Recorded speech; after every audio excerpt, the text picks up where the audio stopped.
Je nitwa Hodari Frederic, nkaba nsanzwe ndumurimyi mworozi,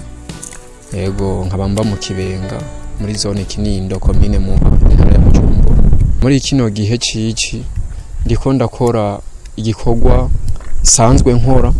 ico naco sikindi ni igikorwa cyo kurima itomate muri komine Mutimbuzi muri zone Maramvya.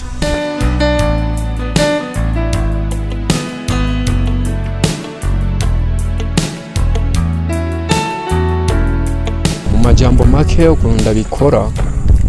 ndamanza nkarondera terrain y'ahantu nzorimira, hama maze kuyiraba superficie sanzwe dukorana n'umu agronome, tuca twicara tukaraba iyo si kwanza yuko ari isi ndimwa. Tumaze kubona yuko ari isi ndimwa, turashiraho chatemo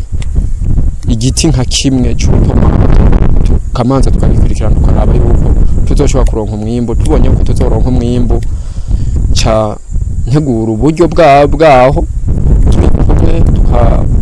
tugashiraho ati umurima wahaha kanaka uzotwara uburyo bunubu, nkaca ndaburondera, tugaca tugenda tukagura imiti. Nkuno mwanya imiti izokora kuno murima gushika urinde wera ndawufise muhira uri mu nzu, so nzoja kugura mu isoko, mba narayiguze kubera yuko bazi yuko amahero y'umuntu yafise amarimanza nyinshi ntushobora gusonza ufise amahera. Ariko je ndemera nkiniga mugabo nzi yuko umurima uzokuva ndawuteye uzogumukurikiranwa gushika urinde wera atakibazo mfise c'imiti, kuko itomate ni ikintu kimeze nka kurya ko kurera umwana w'uruyoya. Umwanya umwe arashuha, ubundi mwanya ugasanga arakomera ariko arakina n'abandi, ari karahoha, ubundi mwanya karemba. Nukuvuga usaba kukurikirana rero misi yose barawukurikirana ijoro n'umutaga. Nkaha hari abakozi basanzwe babamwe nta kindi bajejwe, niyo budget yabo yo kubahemba mba narabiharuye. Ndakorera mu ntara ya Cibitoki ahantu bita i Buganda, aho bita kujya 4 no kujya 3. Ngakorera muri komine Rugazi mu ntara ya Bubanza, nkakorera no ngaha muri komine Mutimbuzi, nkongera nkakorera no muri komine Kabezi no mu ntara nshasha ya Rumonge aho bita muri zone Kigwena kubahazi.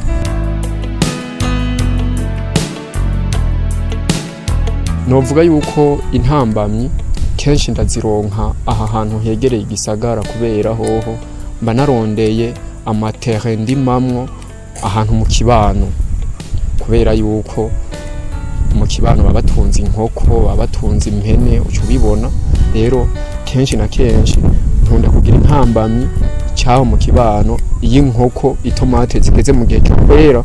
ruhiye hajya ruhishiye, inkoko iri kiratembera y'indani mu murima usanga yarudomoyeko,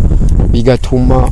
imaze kurudomorako n'umudandaza ntabakiri ukuguriye. Urumva izi nkoko zirinze zidomagurako itomate nyinshi, ugiye mu ruhombo. Mu gihe jewe uno mwanya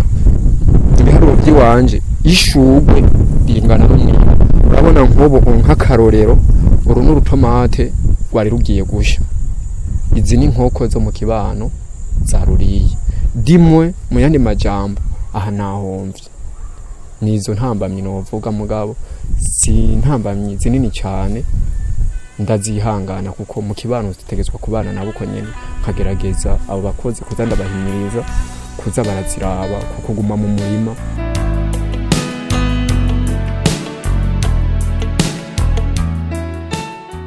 Ico nohimiriza na cyane yuko na nyakubahwa Sebarundi adasiba kwama ariko arahimiriza ati abugwaruka ruve ku marigara, bahaguruke baje hamwe bakore. Nanje n'ukuri nteye ako kamo kugira ngo baze dukore, umwe wese cyane abafise passion nka jewe y'ivy'uburimyi baze tuje hamwe, kuko singarukira ngaho ya ndafise ama cooperative y'ivy'uburimyi atandukanye ndimwo, ndafise ama association. Bazana ubwo bwenge maze kwakira, ubwo bumenyi maze kwakira, tukabusharinga n'abandi, hama bikagenda neza. Nawe nyene nibahaguruke baze dukore, bareke kuvuga ngo barindira akazi ka leta. Nukuri nkuko ubona ngaho umenga ni hatoye umugabo nukuri nta kazi ka leta nkeneye ahubwo ndi mu baragatanga na jewe kuko nk'uyu murimo ubona uko ukurikiranwa n'abantu bashika batatu ubona yuko umenga ni hatoye nk'ubu iyo mu Rugazi hari abashika batanu ngaha hari abashika batatu mu Cibitoki ca Rugombo hariyo babiri aha tugeze muri banga tugeze muri 10 tugiye muri Kabezi hari abandi babiri tugeze muri 12 tugiye mu Kigwena hoho nkoresha aba par jour kubera yuko ari kure nariyumviriye uko ndi mitomate ku tomate ni hangiro mfise ndamaze kubipimayo nasanze haca haba ikibazo ciki ca marché kuko urutomate rungana nkuko hariya abanyagihugu bafise uburyo buki ntibaza kurungurira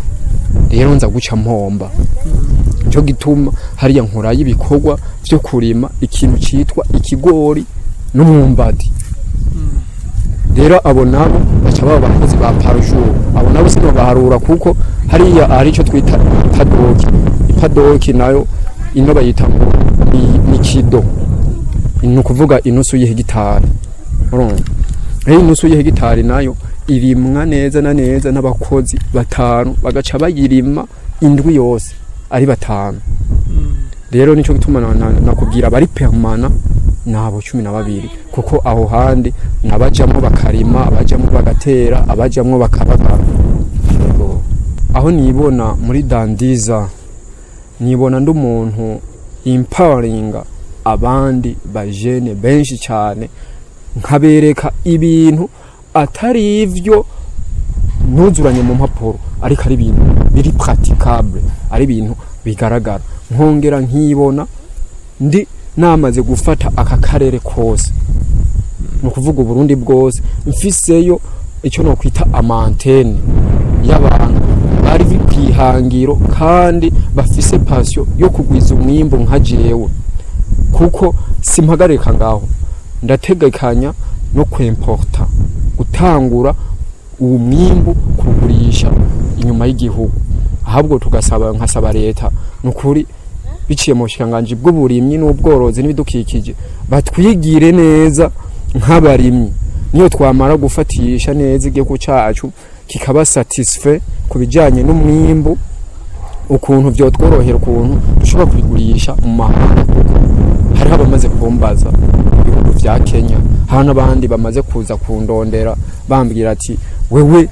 turakuzi uri mitomate nziza ziri naturelle kuko kenshi tomate ziwanje abantu bazigura n'abantu babategetse nizo nasoromye nganda zibashira direct ku biro iyo ni témoignage iri réel ku biro n'umunzani nce ndamushira ati yantumye ati ni biro 10 acashira muri frigo ni biro 20 rero nkeneye yuko n'ico gihe badufasha ukuntu dushobora twamaze gusatisfeza abarundi dushobora kujana uwo mwimbo inyuma y'igihugu kandi birashoboka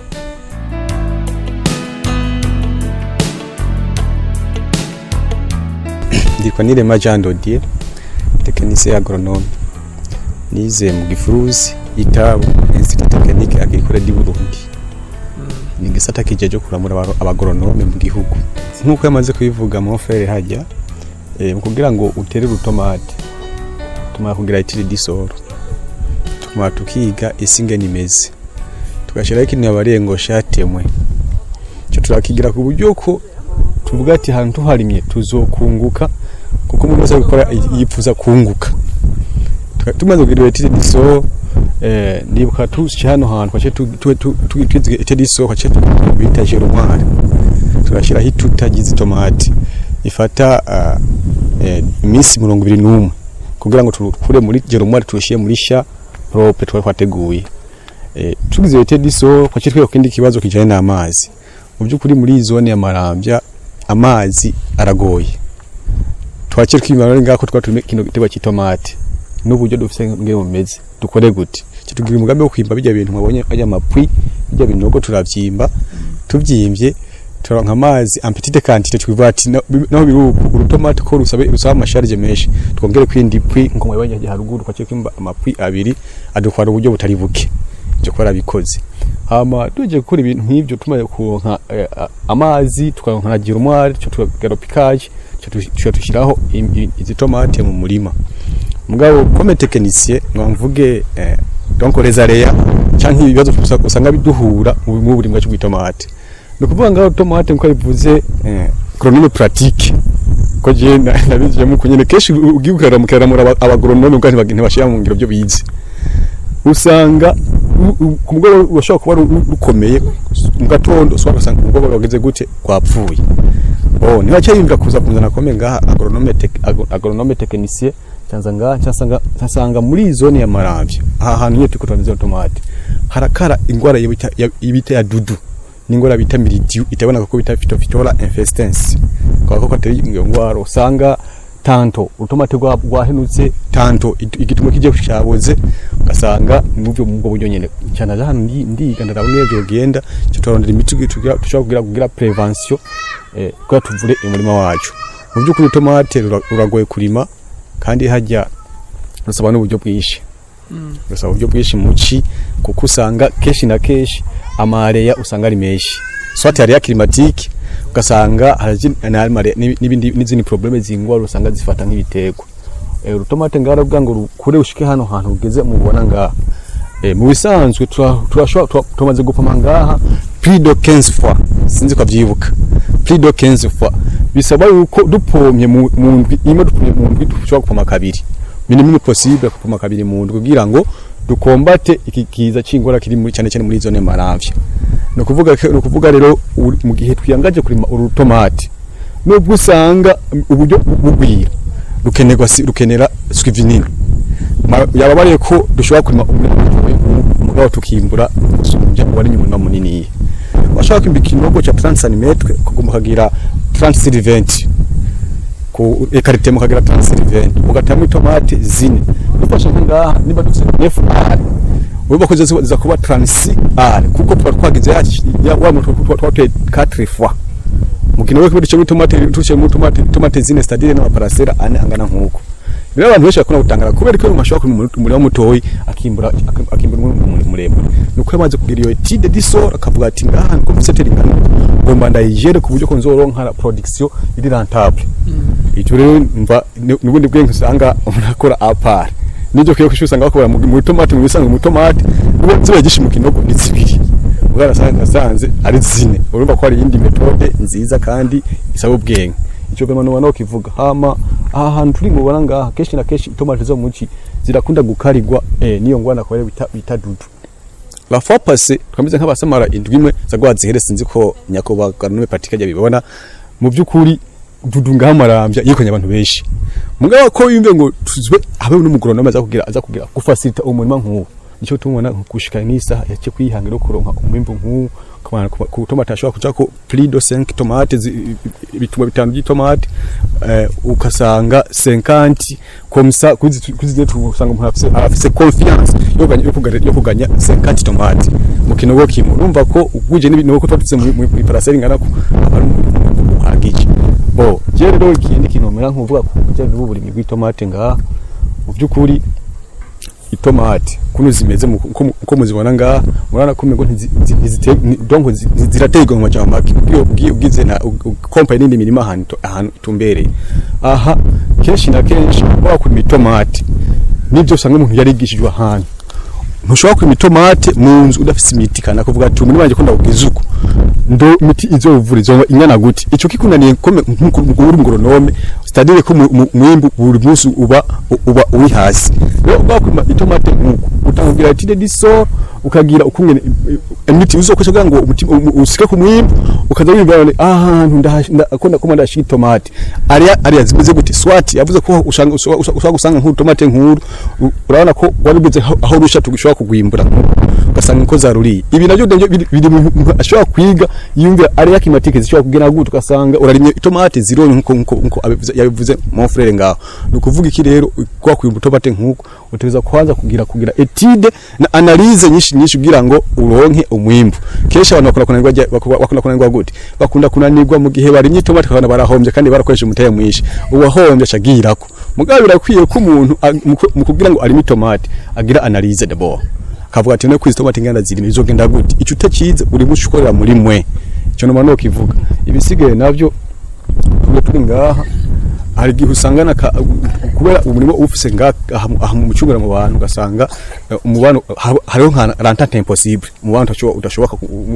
umeze ukuntu nibyo nyibirwe mu ntambari bituma umuntu atashobora gushika ku mwimbu yipfuza swat ugasanga bazwaye swat ugasanga hacemo nk'abantu b'imikoshi mu byukuri itomate zimeze nk'uziga ahantu urushugwe canke zikama igitumba kirazira ko umugore canke umukobwa ari muri rege ashobora guca mu murima aha tuko turagira ntarabaho igihe cyo kugira ngo tufacilite umurima kugira ngo ukure neza aha turashobora gukoresha nkuko yavuze hariho ire kugira ngo ifashe amababi mubona amababi ngaha befite mu kirundi ngo nitotahaza hari ibindi bita kasere kasere idufasha kugira ngo turonke yivuze iki gitumo kigire gonfrema kibe kininiya hari ikindi bita iyo ita DAP dioxide no kuvuga iyo dufasha kugira ngo tuganye floraison ishugwe ririko nka hano ariko inshugwe usanga bishobora gukura riri ambone santi cyo no mano kivuga hamaro na fertilizant naturel nkuko musanga mubizi nka muringa ariko yakivuze ko ushobora kurondera amabuye muringa ukagira gute ugahingura ire naturel ugasanga usubiza ucubishira ngaho urakoze imbuko ariko ushobora swat ugakoresha pompa ugapompa swat hariho n'izindi metode usanga bagira metode fractionné ugasanga bacenkazi kuntu kazabana nk'abashiramo kugira ngo igende gukora muki mu marasini ibyo byose birashoboka bikaba nivyo